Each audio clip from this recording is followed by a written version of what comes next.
அனைவருக்கும் வணக்கம். குழந்தைகளே, திருக்குறள் நீதி கதைகள் இதுல ரொம்ப அழகா ஒரு விஷயம். அதாவது ஒரு பெரிய ஆலமரம் இருக்கு. அது நமக்கு தெரியும் இல்ல, நிழல் தரும் மனிதர்களுக்கு. பறவைகள் அதுல குடியிருக்கும். எல்லா பறவைகளும் இருக்கும். மைனா இருக்கும், காகம் இருக்கும், பச்சைக்கிளி இருக்கும்.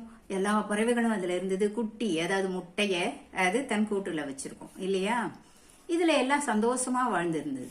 அப்படி வாழ்ந்துட்டு இருக்கும் பொழுது எப்பவுமே நம்ம சந்தோஷத்துக்கு ஏதாவது இடி இடிக்கும், மழை பெய்யும் இல்லையா. அந்த மாதிரி திடீர்னு ஒரு குரங்கு வந்து அந்த மரத்துல உட்காந்துது.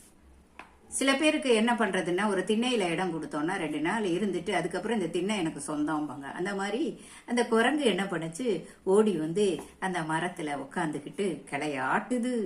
பக்கத்துல இருக்கிற கூட்டுல இருக்க முட்டையை எடுத்து சாப்பிடுது.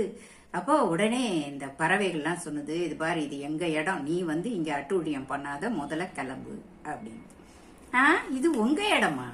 2 நாளா நான் இருக்கேன், இது என்னோட இடம் தெரியுமா அப்படின்னு. அது எப்படி 2 நாளா இருக்கிற உன்னோட இடமாகும் இது அப்படின்னு சொல்லி நீ போயிடணும் அப்படின்னு. தொடர்ந்து இந்த குரங்கு அதை பத்தியெல்லாம் கவலைப்படல. நீங்க என்ன வேணா சொல்லிக்கிங்க, நான் ஒன்னும் போக முடியாது அதெல்லாம் அப்படி. நீங்க எங்கேயும் தாவி குதிச்சுது. அங்க இருக்கிற பறக்க முடியாத ஒரு சின்ன குட்டி பறவையை என்ன பண்ணுது, எதுக்கு நீ மட்டும் உட்காந்துருக்க, போ போ போ, உங்க அம்மா எல்லாம் போயிட்டாங்கல்ல அப்படின்னு போட்டி அதெல்லாம் இறை தேட பறவைகள் போன உடனே இந்த குட்டிய மேலேருந்து தள்ளி விட்டது பாருங்க. பாவம், பறக்கவே முடியல, பொத்துன்னு கீழே விழுந்து அது செத்து போச்சு. உடனே திரும்பவும் இந்த பறவைகள் எல்லாம் சேர்ந்து வந்து, இங்க பாரு, தயவு செய்து நீ இந்த இடத்த விட்டு போயிடு. அப்புறம் கருடன்ட்ட போய் வந்து, கருடன் வந்து ஒரு பெரிய பழத்தை தூக்கின்னு வந்து அந்த குரங்கு தலையில போட்டுது. அந்த குரங்கு என்ன பண்ணி, இந்த பழம்லாம் என் மண்டையை என்ன பண்ணணும் சிலிப்பிட்டு, கொல்ல ஐடியா பண்றீங்க, நான் என்ன பண்றேன் பாருங்க அப்படின்னு சொல்லிட்டு திரும்பவும் இந்த முட்டையெல்லாம் எடுத்து குடிக்க ஆரம்பிச்சுட்டு கூட்ட கலைக்க ஆரம்பிச்சுது. இது தாங்க முடியல தொல்லை. உடனே பச்சைக்கிளி வந்தது, நான் சொல்றேன் ஒரு ஐடியா, கேட்கிறியா அப்படின்னு. உடனே எல்லா பறவைகளும் சேர்ந்து உட்காந்து மீட்டிங் போட்டுது. பின்ன இவ்வளவு பெரிய தொந்தரவா இருக்கே, நாம பெண்ணா இடத்த மாத்தின்னு வேற மரத்துக்கு போயிடலாமா அப்படின்ட்டு ஒரு குட்டி பறவை. உடனே பச்சைக்கிளி சொன்னது, அதெல்லாம் செய்யக்கூடாது, இது நம்ம மரம், நம்மளோட வாழிடம், இதை நம்ம புத்திசாலமா தக்க வச்சுக்கணும் இல்லையா அப்படின்னு ஒரு ரகசியம் சொன்னது. சரி, இப்ப வர்ற மாசம் என்ன, மார்கழி, நல்ல குளிரும், அதனால நம்ம அப்பா பார்த்து செய்யணும்னு. உடனே குளிர் ஆரம்பிச்சு, குரங்குக்கு குளிர் தாங்க முடியல. என்னடா இது ராத்திரி ஏண்டா வருது இருந்தது. அப்புறம் ஒரு நாள் என்ன பண்ணுது, இந்த பச்சைக்கிளி ஒரு பேப்பர்ல மடிச்சு எடுத்துன்னு வந்து இந்த பறவைக்கிட்டு கொடுத்து, நீ கொடுந்து.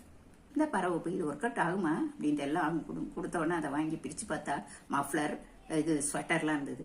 குரங்கு உடனே என்ன பண்ணிச்சு, எல்லாத்தையும் வாங்கி போட்டுண்டு கண்ணில் தண்ணி வந்துருச்சு. நான் எவ்வளோ அட்டகாசம் பண்ணேன், எவ்வளவு பண்ணேன், நீங்க என்ன பண்ணினீங்க, எனக்கு எவ்வளவு பெரிய உதவி பண்றீங்க, இனிமே நான் இந்த மாதிரிலாம் செய்ய மாட்டேன் அப்படின்னு வெக்கத்தோட தலை குனிஞ்சது. எல்லாரும் இல்லை, உடனே ஓ நீங்களும் என் நண்பர்கள் தான் அப்படின்னு சொல்லி குரங்கு சொன்னாங்க. குரங்கு உடனே கொஞ்ச நாள்ல நான் போறேன்னு சொல்லிட்டு.